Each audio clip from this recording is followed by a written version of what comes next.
Bueno, hoy nos metemos de lleno en el mundo de las fundiciones férreas. Son aleaciones de hierro y carbono, sí, pero lo fascinante es que, partiendo de la misma base, pueden convertirse en materiales que no tienen nada que ver el uno con el otro, y todo, absolutamente todo, se juega en un momento clave, su paso de líquido a sólido, la solidificación. Mirad esta imagen. Es increíble. A un lado, una fractura que brilla, casi como un cristal. Al otro, una superficie totalmente opaca, oscura. Y lo más curioso es que ambas son en esencia lo mismo, fundiciones de hierro y carbono. Así que la pregunta salta a la vista, ¿no? ¿Cómo puede ser? ¿Cómo dos materiales que parten de lo mismo acaban siendo tan radicalmente diferentes? Pues para entenderlo hay que ir un poco más allá de la composición. La clave no está tanto en qué son, sino en cómo llegan a ser lo que son. Su destino, y esto es casi poético, se decide por completo en su viaje durante el enfriamiento. Vale, pues este va a ser nuestro recorrido. Primero, ¿qué es exactamente una fundición? Luego veremos esas dos rutas de solidificación que lo cambian todo. Nos meteremos con las fundiciones blancas y las grises, para ver qué las hace tan especiales.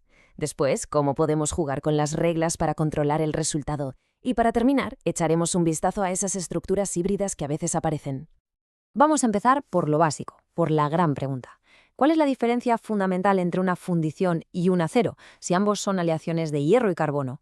Bueno, pues como venimos diciendo, la respuesta está en cómo solidifican. El detalle clave, el que lo define todo, es este. Las fundiciones, todas, terminan de solidificar formando lo que llamamos un eutéctico. Imaginemos una mezcla de varias fases sólidas que aparece de golpe, a una temperatura muy concreta. Esta estructura eutéctica es la que les da esa fragilidad característica que hace que sencillamente no se puedan forjar. Imposible.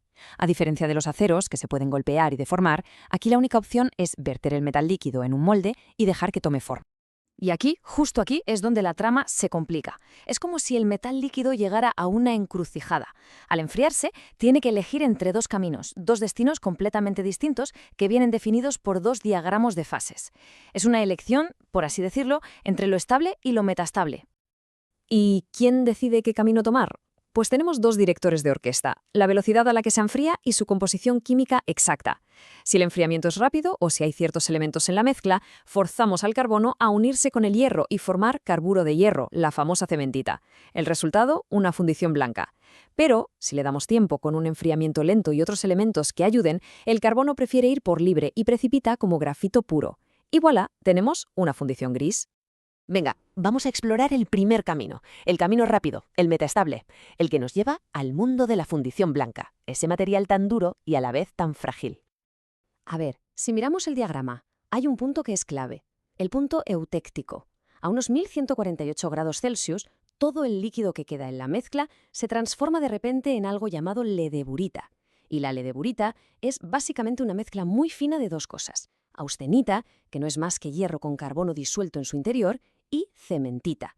Es precisamente esta ledeburita, con esa red continua de cementita superdura, la que le da a la fundición blanca su legendaria dureza. Y esta micrografía es la prueba del delito, lo vemos perfectamente, porque la historia no acaba ahí. A medida que se sigue enfriando, la austenita, que estaba dentro de la ledeburita, se transforma otra vez, se convierte en perlita, que es como un sándwich microscópico de láminas de ferrita y cementita. Así que al final lo que nos queda es esta estructura tan chula. Vemos las zonas más oscuras, que son esas islas de perlita, flotando en un mar blanco y durísimo de cementita. Claro, y toda esta estructura a nivel microscópico tiene consecuencias directas en cómo se comporta el material a gran escala.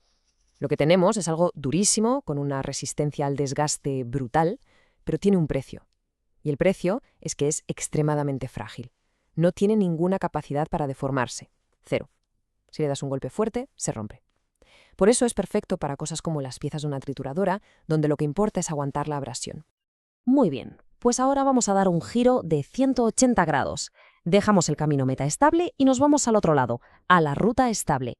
Vamos a ver qué pasa cuando el carbono decide no formar cementita y seguir el diagrama hierro-grafito.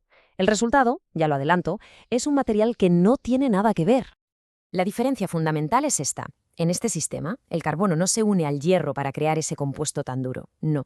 Aquí el carbono dice yo voy por mi cuenta y precipita como carbono puro, es decir, como grafito. Y este detalle, que puede parecer pequeño, lo cambia absolutamente todo. Es el origen de las propiedades tan especiales de la fundición gris. El proceso de solidificación aquí es, bueno, Es peculiar. Se le llama eutéctico anormal y es que funciona al revés de lo que uno esperaría. Lo primero que se forma directamente desde el líquido son las partículas de grafito, van creciendo y solo después, cuando ya están ahí, la austenita empieza a solidificar a su alrededor, envolviéndolas. Esto crea unas células eutécticas donde, en la práctica, el grafito actúa como una especie de red de grietas internas, de discontinuidades. Y ojo que no todo el grafito es igual. La forma que adopta es absolutamente crucial. La ideal, la que se suele buscar, es la que vemos como tipo A. Láminas finas, alargadas y bien repartidas por toda la estructura. Pero a veces pueden aparecer otras formas, como estas rosetas del tipo B, y estas ya no son tan buenas. De hecho, pueden empeorar bastante las propiedades mecánicas del material. Pero cuando tenemos esas láminas de grafito bien formadas, las propiedades que le dan al material son una pasada. Por un lado, hacen que sea muy fácil de mecanizar, porque el grafito ayuda a que la viruta se rompa. Por otro, tienen una capacidad increíble para amortiguar vibraciones, mucho más que cualquier acero. Y además, las propias láminas actúan como un lubricante sólido.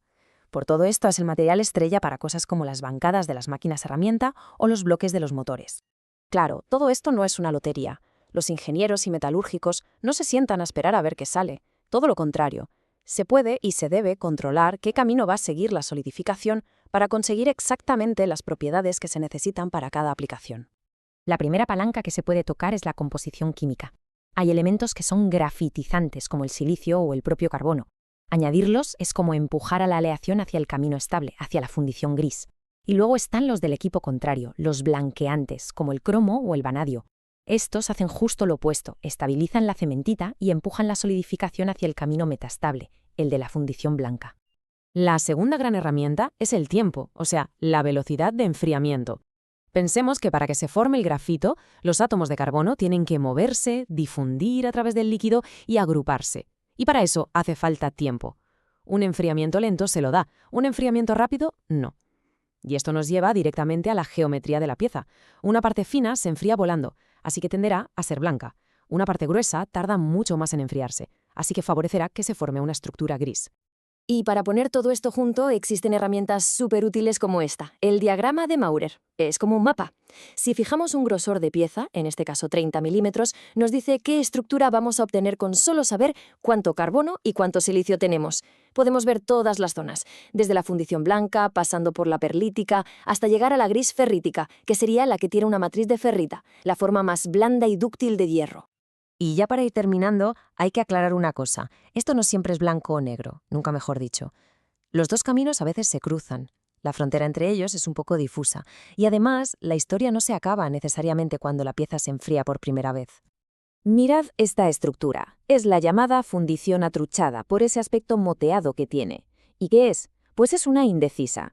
Es una fundición que empieza a solidificar por el camino bueno, el estable, formando grafito, pero en algún punto se arrepiente y termina por el camino metaestable, formándole deburita. El resultado es este híbrido, una mezcla de los dos mundos. A veces es un problema, un defecto, pero otras veces es justo lo que se busca para conseguir propiedades muy específicas en ciertas zonas de una pieza.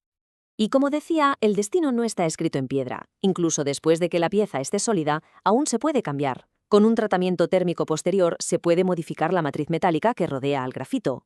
Por ejemplo, con un normalizado se puede conseguir una matriz de perlita muy uniforme y resistente.